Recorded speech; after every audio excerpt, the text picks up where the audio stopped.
It was Friday, June 21st, 2014, a day that began like any other in Vero Beach, Florida. But by the time the sun rose, 26-year-old Diana Duvet had vanished without a trace. Her last message to her mother, Lena Andrews, had been sent just after 1:30 a.m. Simple and chilling. She wouldn't be coming home that night. Written in Russian, their shared language, it was the kind of message that felt harmless at first. But the silence that followed told a different story.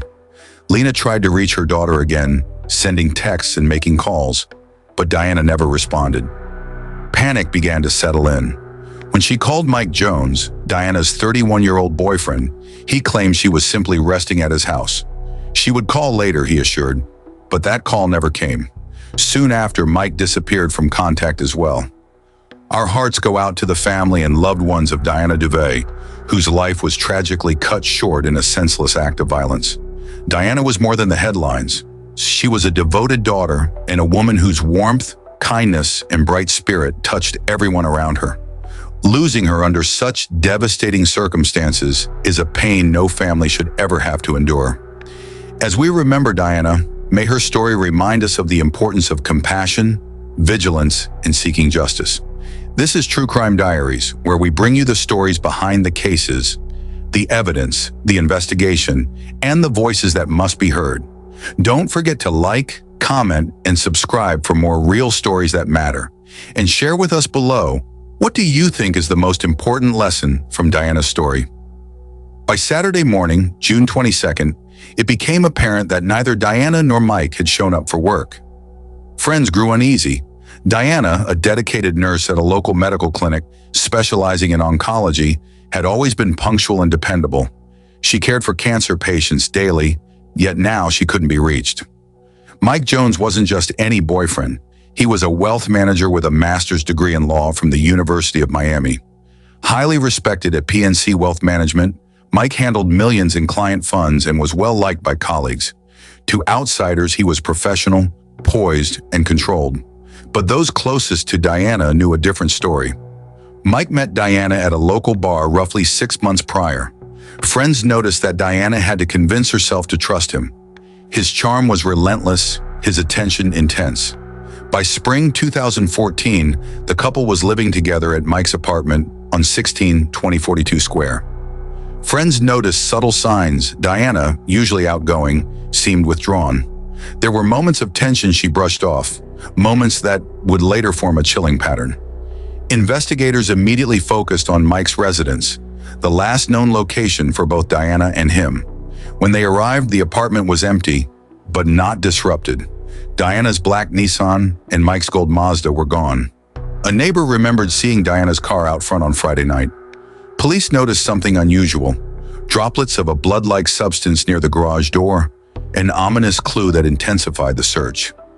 Detectives began retracing Diana's last movements. 2 days prior, on Wednesday, June 18th, she and Mike had dined at the Scampi Grill. Their server, Michael Major, recalled tension between the couple. Mike had displayed jealousy over a minor interaction Diana had with another man, Kevin, days earlier at a local bar. Though the staff managed to de-escalate, Mike's reaction was intense, foreshadowing the volatility that would culminate later. I went up to the table to introduce myself. They seemed a little on edge. Did you know him at that time? No, we had seen him. Actually, one of the employees here, Kevin, and I had encountered him Friday night. When you say him, who are you talking about? Michael. Okay. You're talking about Michael Jones? Yes, sir.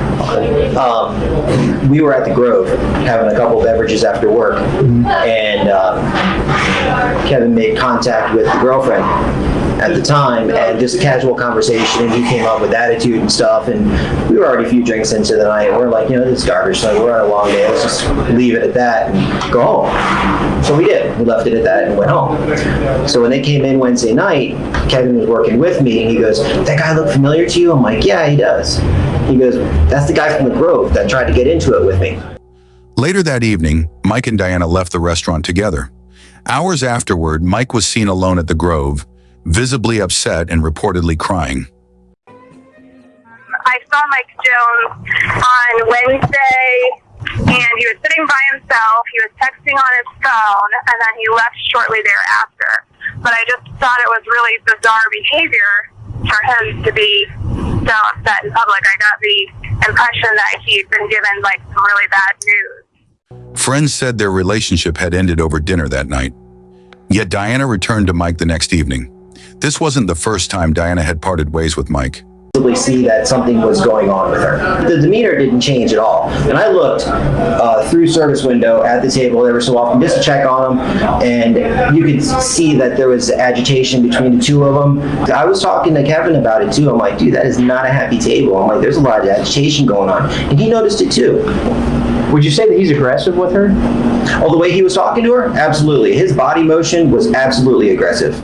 Earlier in April, during a heated argument at their home, Mike's yelling and physical threats prompted a neighbor to call 911. Diana's best friend Chelsea confirmed visible marks on her neck, documenting evidence of abuse. The next day, Diana moved out with the help of Chelsea's father. Despite this, Mike's controlling and jealous tendencies continued. Friends and witnesses recounted incidents, confrontations at bars, public arguments, and repeated attempts to isolate Diana. She called me hysterically crying. She asked me where I was, and I said I was working. I'm still, at the bar closing up. She's like, okay, well, I'm coming up there. And she came up hysterical, talking about how they were in a fight, and at one point during the fight, he ended up choking her. They went through a period of time of not really talking or speaking, and then I guess over time they ended up back together. Everything seemed fine. That night caught everybody off guard. No one saw that one happen. He pursued again with aggression, more aggression, to try to fight me. What exactly say to you, Kyle? Didn't really say nothing, just stared at me and started walking towards me like with anger. Did he have his fists? Yes, fists were clenched. He was ready to fight. Out of rage and jealousy, not much. I believe, it was a while back, but I believe he said, "Get that fuck off her." And it was a simple hug as a friend. Okay, would you say he's got some jealousy issues? Yes. Police discovered Mike's criminal past, including a Fort Lauderdale conviction for aggravated stalking. His history painted a troubling picture: charming and successful on the outside, volatile and dangerous behind closed doors. By Sunday, June 22nd, investigators had tracked Mike's gold Mazda to a Hampton Inn in Fort Pierce, less than half an hour from Vero Beach. Surveillance footage confirmed he had checked in alone, paying cash and instructing staff not to communicate his presence. Less than 12 hours later, Diana's black Nissan was found in a parking lot in Melbourne, nearly an hour from her home. Officers opened the trunk to discover Diana's body. She had likely been deceased for days. An autopsy would later reveal blunt force trauma to the head and strangulation, a brutal confirmation of homicide. Investigators pieced together the timeline. A taxi driver corroborated Mike's movements, identifying him in a red hoodie leaving a Wendy's near the parking lot and riding to an address across from his apartment. The driver's testimony provided a critical link connecting Mike to Diana's final hours. How did you get down here? And he said, well, he came down with a friend of his. And he said her car broke down. Okay. And he had no way to get back. So she didn't get her car fixed. And he said, I don't know, she was pretty pissed anyway, so I doubt she would have gave me a ride back.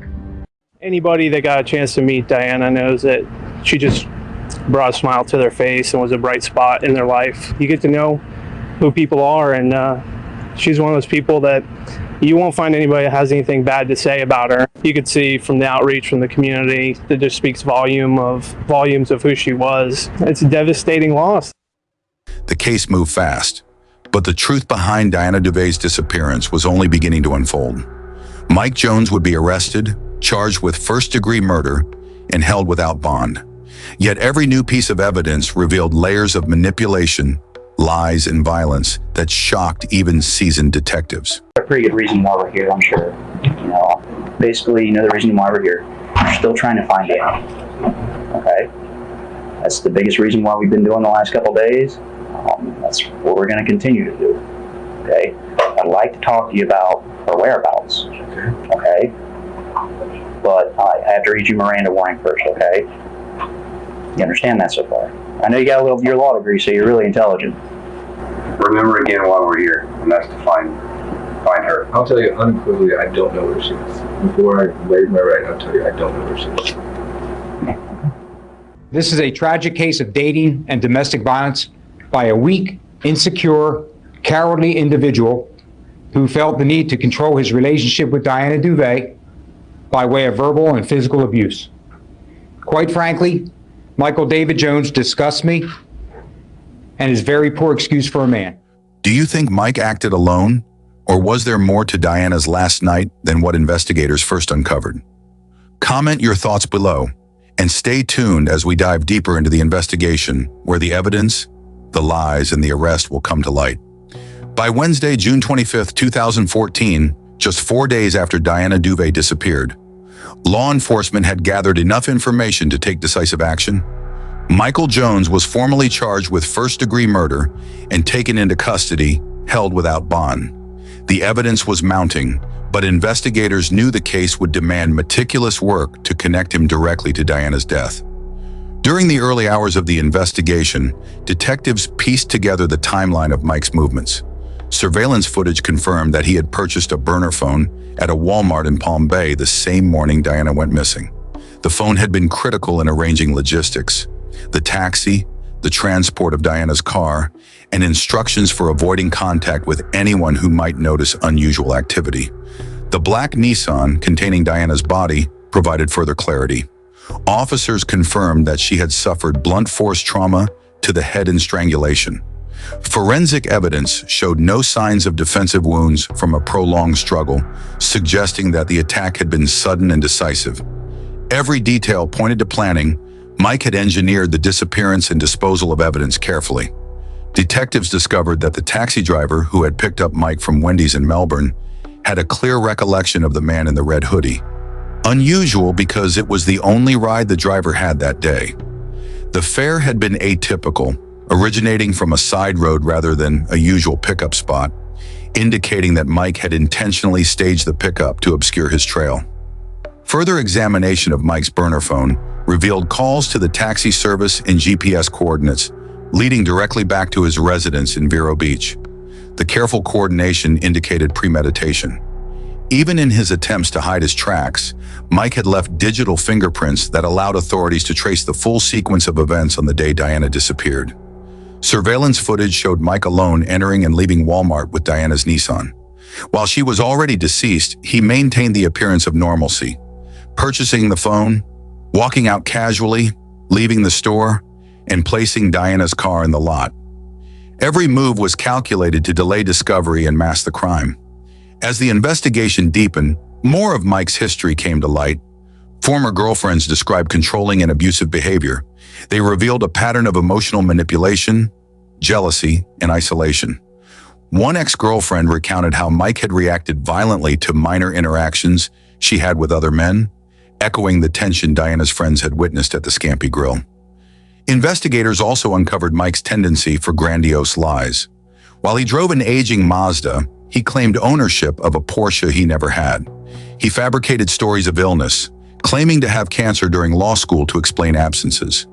His self-created narrative of hardship and triumph painted him as a self-made man, masking the darker reality of his behavior. This combination of charm, intelligence, and deception had enabled him to maintain the trust of Diana and others close to him, until his carefully constructed facade began to crumble under the scrutiny of law enforcement. By tracing Mike's movements through both the burner phone and taxi records, detectives could confirm that he had driven Diana's body in the trunk of her car for several miles. The sequence was chilling. He left his residence, purchased the phone, called the taxi, and directed the vehicle to the pickup location. Surveillance confirmed each step, revealing the orchestration of his plan. The car's location in the parking lot of Melbourne was strategic, public enough to be discovered quickly, yet positioned far from his home to confuse investigators. Evidence showed that Diana was already deceased when Mike moved the vehicle. The burner phone proved invaluable. Without it, Mike's coordination of the taxi and placement of the car might have gone undetected. Investigators traced the phone to its purchase at Walmart establishing both premeditation and the lengths he had gone to control the situation. The news of Diana's disappearance and the subsequent arrest of Mike Jones sent shockwaves through Vero Beach. Diana was known as a bright, compassionate nurse, dedicated to helping cancer patients. Her life, full of potential and promise, had been cut short by someone she trusted. Friends and family described her as intelligent, kind, and deeply caring. She had a close-knit circle that immediately mobilized when she went missing, assisting police in piecing together her final hours. The community struggled to reconcile the image of Mike, respected, intelligent, and successful, with the reality of the crime he had committed. Following the arrest, Mike Jones was held without bond, while investigators compiled a strong case. Diana's family, desperate for answers, worked closely with law enforcement to provide background on her relationship with Mike, highlighting past incidents of jealousy and intimidation. During this period, law enforcement gathered both circumstantial and direct evidence.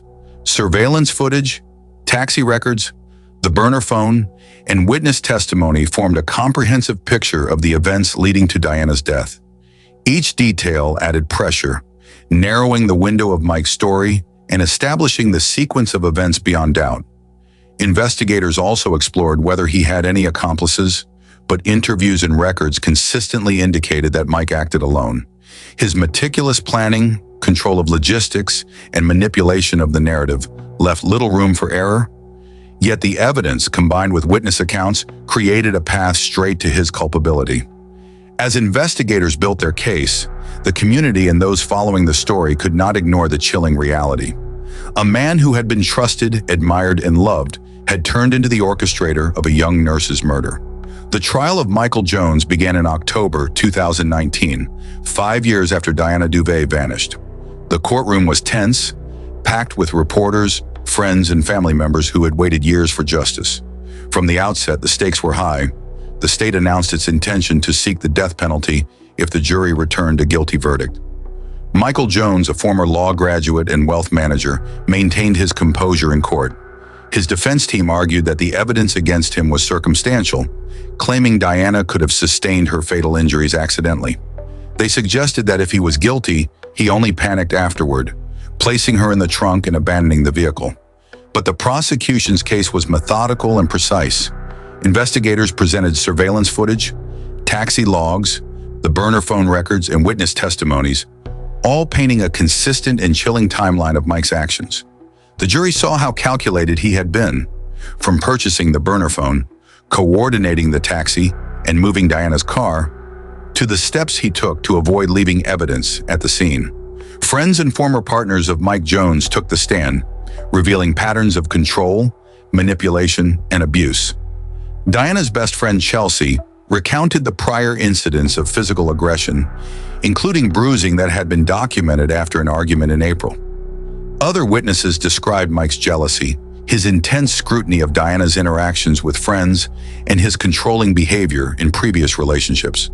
The testimony also highlighted Mike's tendency to lie. From claiming he had cancer during law school to portraying himself as self-made despite a privileged upbringing, his past fabrications cast a shadow over his credibility. Each lie now served to underscore the deceptive, manipulative personality that the prosecution argued had ultimately led to Diana's murder. Medical experts testified that Diana's injuries, blunt force trauma to the head and strangulation, were consistent with homicide. Even defense experts conceded that the injuries could not be accidental. The evidence left little room for doubt. Diana had been killed deliberately, and Mike Jones had orchestrated her disappearance with chilling precision. Michael Jones chose not to testify. Can I ask you an honest question? Sure. Other than you and her, do you think I really have any friends left? Don't consider that they're not your friends. They're just not in a good place, you know? And I hope they still are your friends, you know? Okay? Have you seen your family at all, Michael?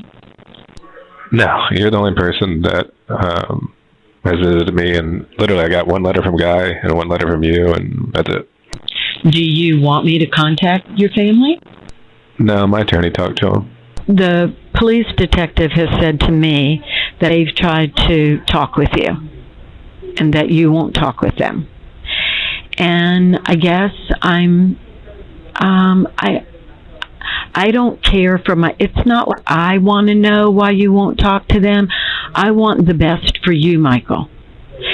And I'm just wondering why you think it's beneficial to you not to talk to them. Yeah, that's something I can't talk about.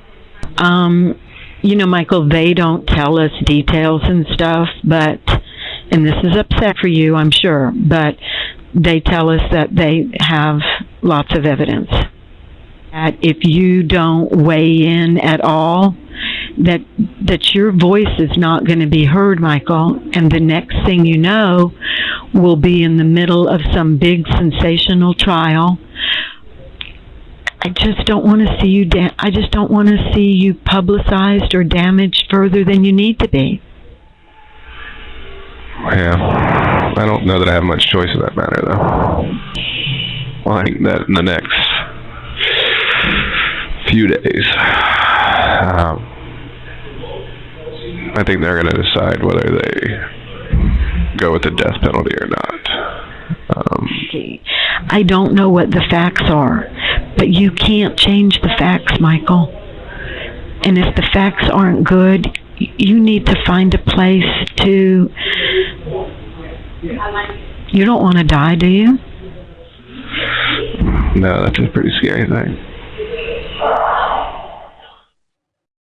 Whatever version of events he could have offered would remain unheard. The jury deliberated, but it took only 45 minutes to return a verdict: guilty of first-degree murder. The sentencing phase followed the next month. Diana's mother, Lena Andrews, delivered a moving victim impact statement. You came to my home, you sat at my table, and you took my daughter away from me. There is no punishment, no harsh enough for what you took from me. You know, if he could kill, you would be dead now for what you took from me. It's all gone for me. I'm never gonna have grandchildren. I'm never gonna see my daughter getting old. Wise, you know, get married, be happy. Speaking of the bright future her daughter had planned, a life cut tragically short, she detailed Diana's compassion, her intelligence, and her unwavering dedication as a nurse. She spoke not only of loss, but of the haunting void left by Diana's absence. Despite Lena's emotional testimony, one juror held out against the death penalty. Jury unanimously find that the defendant, Michael Jones, should be sentenced to death.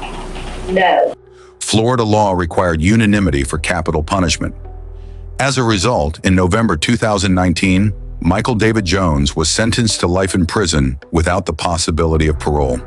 For Diana's family, the verdict brought a measure of relief, but not closure. The young nurse, a compassionate caregiver, and loving daughter had been taken violently, and nothing could bring her back. Friends remembered her as bright, funny, and fiercely independent, a woman whose warmth had touched everyone who knew her. Michael David Jones can never be let back out into the public. You know, he's a murderer. He stole the life from my daughter. And, you know, I don't want him to even stay the rest of his life in jail. I want murder one sentence down on this guy. The case also served as a stark reminder of the dangers of abusive relationships.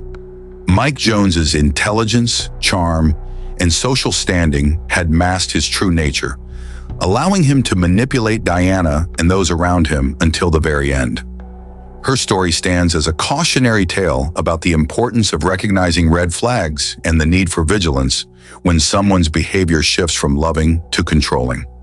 Investigators praised the persistence and precision of law enforcement officers who tracked Mike's movements, pieced together the evidence, and brought him to justice.